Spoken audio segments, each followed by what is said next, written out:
Hey, Steve Saretsky here. I wanted to drop a quick note on the Vancouver pre-sale market. I know I've talked about it a lot.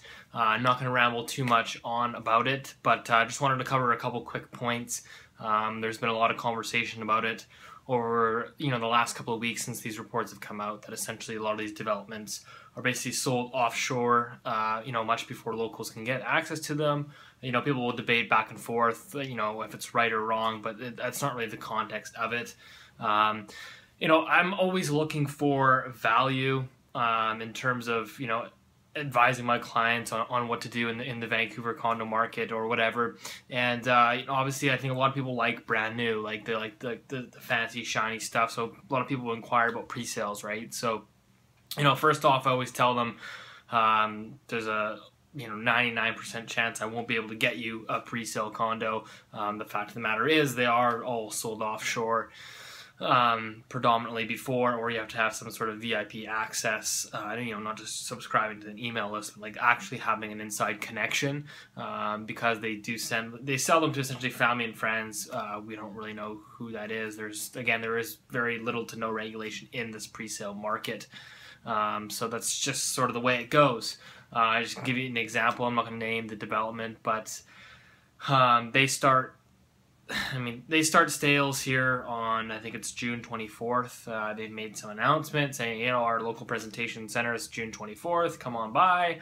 And then there's advertisements going out on these Chinese news sites and Facebook groups that their Hong Kong presentation center is open June 18th and 19th. So the Hong Kong center starts selling the pre-sales June 18th and 19th, and the local center here in Vancouver opens June 24th. So, again, right or wrong, that's not really the question, but again, that's just the context of it, that they are selling these pre-sales much before, so you can't really get your hands on them. But the fact of the matter is, if you even can get your hands on them, I had a client that went and visited again another pre-sale in the Lower Mainland here, and they were basically said, we don't have any one bedrooms. We sold them to family and friends. But we do have this select 2-bedroom available. Do you want it? And they actually asked him for a 25% down payment. They wanted 25% in deposits. Not 25% right away, but over a span of time, 25%. And the project wasn't complete for 4 years. So I basically just want to summarize that and put it into context in terms of value and some of the risk that you're taking on there. So first of all, 25%, that's massive. Most of these developments usually around 15%. It's increments of 5% when you sign, another 5% in 6 months, another 5% in a year, something along those lines. Again, it varies with each development, but for this development to be charging 25% is like astronomical if you consider the amount of risk that you're taking on. So first of all, it's 25%. Second of all, you don't really know what the product is. You're looking off basically a floor plan and a couple pictures, so you really can't get a good feel for it. Of course, and I was going to get into that in a minute. So you don't really know what you're looking at. You're paying 25% in deposits, which is high, and then your project isn't built for 4 years. So not only do you have to wait, you now have to wait 4 full years to actually move in. There's possibilities of projects getting delayed, etc. And then to add to that, there's a lot of they're pricing in future appreciation. So when you buy a pre-sale condo, again, if you can get your hands on one, they basically factor in what they think the condo is going to be worth in a couple of years. So you're not paying today's market value for a similar product. So if you're to go in to buy a building that's say 1 year, 2 years old, it's essentially brand new. You still got a 10-year warranty on the place. You can actually go in, walk around, get a feel for it, look at the quality of it, get some feedback and that sort of thing.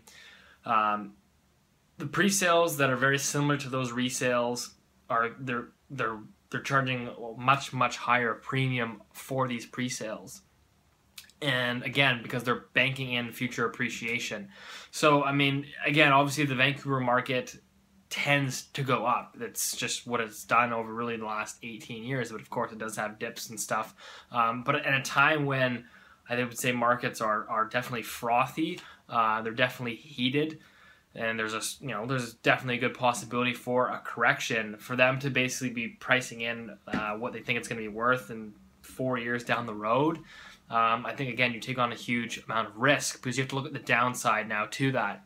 Back in 08, 09, a lot of these developers, I think, again, I'm not going to mention any names, but they basically had to do a fire sale because nobody was buying. It was a slow year, and these projects rely on people's deposits. Of course, people, they basically, as the values went down, they just walked away from them. They walked away from their deposits.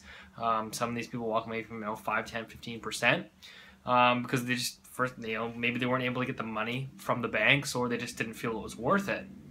So that's sort of the risk that you run in these developments. Is essentially you're buying a piece of paper and you're hoping that for the developer to fulfill that promise. So again, you have to read the disclosure statements, but there's just so many things that can really go wrong. And in it's funny because in a balanced market, these developers are offering incentives for you to come in and buy a pre-sale. You pick your flooring, pick your paint colors. We'll offer you this, and they're trying to get people in the door. But now in this market, because it's so hot, they're basically charging any price that they want. And they're charging higher and higher deposits. I think that and there's a record number of projects under construction that they're just trying to build and get these all completed. So it's sort of, again, going through some of these new buildings, it's sort of, you start to question some of the quality. And there was a video that just went viral about a week ago. I'm going to put a link to that right here so you can check that out. But basically it's one of these new developments that it was done poorly, and that's the thing when you're buying off a floor plan off a sheet that you're reading. You can't actually go through and look and see how the building is going to be done up. Again, you can buy into 600 square feet, and the developer can put some stuff in the disclosure statement that says we reserve the right to make it as close as possible. You might only end up with 575 square feet. 25 square feet maybe doesn't sound like much, but when you're paying, $1,400 a square foot, it certainly adds up. And then, of course, I just look at it as you're always trying to, hedge the downside. You're always trying to, mitigate your potential risk involved. And so I just look at it as, again, you're paying a premium for 4 years down the road. Let's just say hypothetically that the market does enter a correction and prices are down. I don't know. Let's just say that they fall 15%. You're going to have people start to walk away from deposits. These developments could have troubles with the funding. So that could stall projects. A lot of these projects, if you go back in time, you can see that. I know there was a project just in Winnipeg that basically that one collapsed. A lot of people were losing deposits there, but you just have to go back and look at actual real housing corrections. I know Ireland for one of them was basically a lot of these developments were basically they had poured concrete and just walked away because the market went like that, and there was no more funding for these developments. People just walked away, right? So you just have to look at that 4 years down the road. Obviously, nobody knows what the market's going to be, but it's just about hedging the risk, looking for value. And I just think that the price that they're charging right now for the risk that you're taking on, 25%, paying a premium, and you run the risk of, if there is a correction, that either the project could get stalled. I don't know if you're actually going to get your deposit back. Good luck going to court and trying to fight that. And then you have to look at, okay, maybe it does get through, and obviously, things get tight. They're trying to finish. They can start cutting corners. Maybe they tell you to put in a certain type of flooring or appliances. But again, because it's sort of an unregulated market, they can essentially do what they want. And we've seen that. We've seen that in a lot of these new builds where they basically just go and cut corners. They're putting in all this cheap stuff. And I think that's just the risk that you run. Not to mention on the lending side, when you're going to buy one of these pre-sale projects, the bank will basically pre-approve you. They'll say, okay, yeah, based on what you're making today, the value of this thing's, it's worth $600,000. Yeah, we'll pre-approve you. But when it comes time, when that project completes 2, 3, 4 years down the road, you then have to go through the same pre-approval process. You have to go through that. You have to then get approved. Even though you've been pre-approved, you still have to go pre-approved for when you go to close and you actually need those funds. And so if that $600,000 condo hypothetically drops to $550, the banks probably might not lend you up to that 600. We've certainly heard a lot of cases of that in a soft market. Of course, in a correcting market, banks tighten up. So right now you have credit that's very easily available. It's easy to access. The banks are very happy to lend out, bigger and bigger mortgages as prices go up. It's just a confidence thing, right? But as prices are coming down, these banks start to tighten up. So, you're looking at, again, if your values hypothetically drop, even say $50,000, you are going to have to basically come up with that money somehow, or you're going to end up forfeiting deposit or whatever the case, right? So I just look at that as another potential factor. Again, we're basically in one of the easiest, most lax credit environments where it's really never been easier to get a mortgage, to get approved, low interest rates, etc. So I just think that, again, for 4 years down the road, when things get interesting. I just think that there's a lot of risk involved, and the fact of the matter is, well, even though we don't know where the market's going to be in 4 years,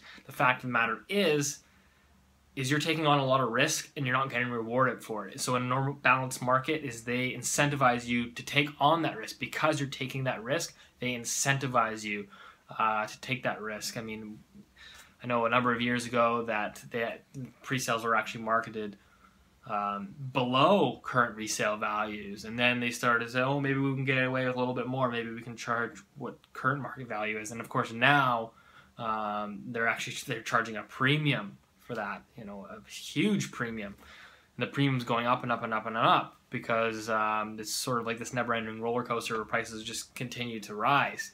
But again, 4 years down the road, don't know where prices is. I'm not going to speculate where prices are going to be, but I just think if you're looking at a pre-sale, you really got to know the risk involved, and that's why I don't push them on anyone. I personally don't like them, and that's why people come out and say, "Oh, why do you talk all this about pre-sales? The developers aren't going to like you. Aren't you worried about your business?" My business is not, as you can tell, my business is not predicated on selling pre-sale condos. I have sold them before. I don't focus on them, and personally, I think in today's market, they're not a good value. I think you're taking on a ton of risk. You're paying a premium for it. And again, in a more balanced market, maybe in a buyer's market where developers have incentives to offload them like we saw in 2009, then it makes sense. Buy it, get in, buy brand new.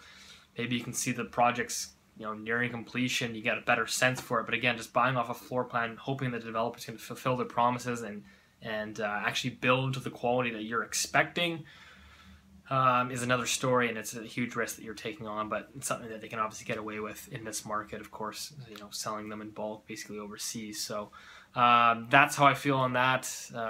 Interpret as you wish. By all means, if you want a pre-sale, if you want to buy brand new, go ahead. Again, this is just sort of my rant. I just think that personally, if you want something new, you're better off buying a building that just completed, whether it's 6 months or a year old. It's essentially new. Some of these buildings, these new developments get left empty because a lot of them are just bought up by investors, right? So you can essentially be the first one to move in. And I think it's just much better value and much less risk involved. So, all right, hope that helped.